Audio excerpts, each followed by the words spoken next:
श्रीपाद राजम शरणम प्रपद्ये अध्याय 39 नागेंद्र शास्त्रींबरोबर. मी काल नागमण्याचा स्वीकार करून प्रवासाला सुरुवात केली. श्री पीठिकापुरम क्षेत्रास केव्हा पोहोचेन अशी मनाला तीव्र ओढ लागली होती. काल नागाचं स्वरूप. प्रवासात असताना आम्ही एका ब्राह्मणाचं आदरातिथ्य स्वीकारलं. त्या ब्राह्मणाचं नाव नागेंद्र शास्त्री असं होतं. तो मंत्रविद्येत अत्यंत निपुण होता. त्याच्या घरात अनेक नाग साप निर्भयपणे फिरत होते. ते कुणाला चावत नसत. नागेंद्र शास्त्री या नाग सर्पांना आपल्या अपत्यांप्रमाणे सांभाळत असत. ते त्यांच्या अंगा खांद्यावर खेळत असत. दिव्य नागांना मणी असतो. अनेक वर्षांपासून तो ब्राह्मण नागोपासना करत असे. त्यानं कालनाग नावाचा मणी पूजेसाठी प्राप्त व्हावा म्हणून नागदेवतेची अखंड आराधना केली होती. नागमण्याचा प्रभाव. नागेंद्र शास्त्री आम्हास म्हणाले, हे बंधूनो, आजचा दिवस अत्यंत शुभ दिवस आहे. आपल्यासारख्या थोर व्यक्तींचे चरण कमल माझ्या या कुटीत विसावले. मी 15 वर्षाचा असताना श्रीपाद प्रभूंच्या दर्शनास गेलो होतो. पीठिकापुरम क्षेत्रातील कुक्कुटेश्वराचं मंदिर आणि पादगया क्षेत्राचं दर्शन घेतलं. मंदिरातील स्वयंभू दत्तात्रेयांच्या मूर्तीजवळ एक कालनाग पाहिला. त्यांच्या फणीवर एक मणी होता. कालावर शासन करणाऱ्या नागास कालनाग असं म्हणतात. कालनागाच्या फण्यावर मणी असून तो महर्षीप्रमाणे निरंतर योग ध्यानात मग्न असतो. मानवानाच नव्हे तर नागांना सुद्धा वेगवेगळ्या स्थिती असतात. साधारणपणे कालनाग मानवाला दिसत नाही. कालनागाच्या फण्यावर असलेल्या मण्यामध्ये मंगळ ग्रहापासून येणाऱ्या अशुभ स्पंदनांना निवारण करण्याची शक्ती असते. या नागमण्यामुळे अशुभ स्पंदनांचा लय होऊन शुभप्रद स्पंदन प्रस्फुटित होतात. त्या मंगलमयी स्पंदनानं मंगळ ग्रहाच्या पीडितांना त्याच्या पीडा नष्ट होऊन शुभफल प्राप्त होतं. मंगळ ग्रह पत्रिकेत योग्य स्थानी नसेल तर जीवनात अनेक अडचणी येतात. जसं घरच्या लोकांचा विरोध, बांधवांचा मित्रांचा विरोध, ऋण बाधा, कन्येच्या विवाहास विनाकारण विलंब, कोणत्याही कामात समर्थता असून सुद्धा यशप्राप्ती न होणं इत्यादी.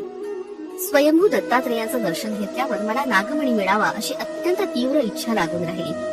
तो मणी मिळाल्यास मला जीवनातील सर्व काही मिळाल्यासारखं होईल. श्रीपाद प्रभूंच्या पादुकांचा महिमा. नाग दोष निवारणार्थ नियम.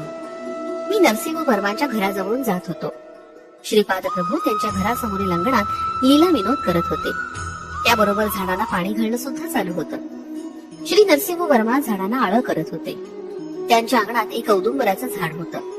त्याला चांगलं पाणी मिळावं यासाठी नरसिंह वर्मा त्या झाडास आळं करीत असताना त्यांच्या हातास श्रीपादांच्या पायाच्या ताम्र पादुका लागल्या. त्या 12 वर्षाच्या मुलाच्या सामुद्रिक शुभलक्षणांनी युक्त अशा पादुका होत्या. तितक्यात नागेंद्र शास्त्रींची हाक कानावर आली. मी आश्चर्यानं त्यांच्या जवळ गेलो. नरसिंह वर्मा त्या पादुकांना शुद्ध जलानं आणि नंतर नारळाच्या जलानं धुत होते. त्या धुतल्यावर त्यांनी त्या श्रीपादांच्या पादपद्माजवळ ठेवल्या.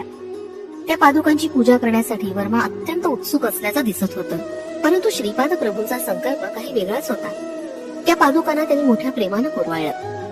नागेंद्रांना एका पीठाची स्थापना करून या पादुकांची पूजा कर असं श्रीपादांनी सांगितलं.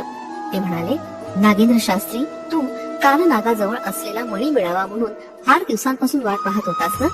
मी तुझ्यावर प्रसन्न झालो आहे.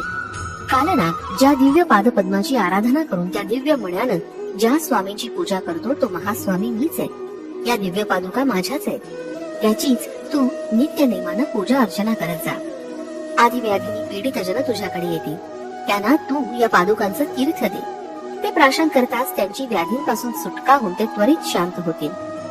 श्रीपाद प्रभूंनी नंतर नागदोष परिहारार्थ देण्यात येणाऱ्या दक्षिणेबद्दल सविस्तर विवेचन केलं आणि म्हणाले, अहो नागेंद्र शास्त्री, माझ्या या वचनांचं तुम्ही पालन करा. लोककल्याणासाठीच नागशास्त्र विद्येचा उपयोग करा. दत्त आराधना करणाऱ्या भक्तांना मिळणारं विशेष फळ.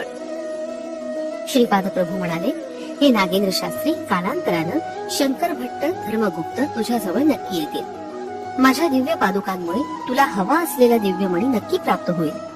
तोपर्यंत तू माझ्या दिव्य पादुकांची आराधना नित्य नियमानं कर. शरीर धर्माचा सुद्धा एक काळ असतो, तसंच मनाचा प्राणाचा एक काळ असतो. परंतु आत्मा मात्र कालातीत असतो. त्या ग्रह नक्षत्राप्रमाणे तो काळ असतो. वृद्धी किंवा क्षय काळाप्रमाणे होत असतात. अनेक ब्रह्मांडांचा जन्म होऊन त्यांची वृद्धी होते. काही काळ त्यांची एकच स्थिती असते. नंतर ते सर्व लय पावतात. हा अंत म्हणजे कालमहिमाच आहे. या प्रकारचा काळ स्वरूप ही माझ्या अधीन आहे. माझी आराधना करणाऱ्यांना काळपुरुष मी सर्वदा अनुकूल ठेवतो. भूत प्रेत पिशाचारी महाशक्ती सुद्धा दत्त आराधना करणाऱ्या साधकांचं काही बिघडवू शकत नाही किंवा काही बरं वाईट करू शकत नाही. या सृष्टीत असलेल्या सर्व प्राण्यांपेक्षा जास्त बलवान मीच आहे. माझ्याकडून बलप्राप्ती करून घेऊन जीवराशी वृद्धिंगत होतात. गर्वानं मदोन्मत्त झालेल्या मानवापासून मी माझं बळ काढून घेतो आणि सर्व अनिष्ट स्वरूपाच्या घटनांना मीच कारणीभूत असतो. माझी आराधना करीत सर्वदा शांतीरूप होऊन राहणाऱ्यांना मी नित्य संतुष्ट ठेवून आनंदरूप करतो. त्या महापुरुषांनी माझी वर्मांच्या घरी जेवणाची व्यवस्था केली होती. श्री वर्मा हे स्वतः अन्नदाते आहेत. दत्तात्रेयांना सुद्धा अन्नदानाची खूप आवड होती. कोणताही जीव भुकेला असल्यास त्यांना अत्यंत दया येत असे. ते त्याच्या जेवणाची व्यवस्था करत. ते सर्व भूत हितकारी होते. मी महास्वामींची आज्ञा घेऊन निघालो होतो. या स्थळी मी आश्रम उभारला होता. जो कोणी माझ्याकडे येईल त्याला मी वर्णाश्रम धर्म समजावून सांगत असे. श्रीपाद प्रभू मला म्हणाले, तुझी मंत्रशास्त्र विद्या चांगल्या कामासाठी उपयोगात आण. पीडितांची निरपेक्ष भावानं सेवा कर. लोकांनी स्वेच्छेनं दिलेलं तेवढं धन स्वीकार कर. अधिक धनाची अपेक्षा करू नकोस. श्रीपाद श्री वल्लभांचा जय जयकार असो. फलश्रुती सर्प दोष निवारण.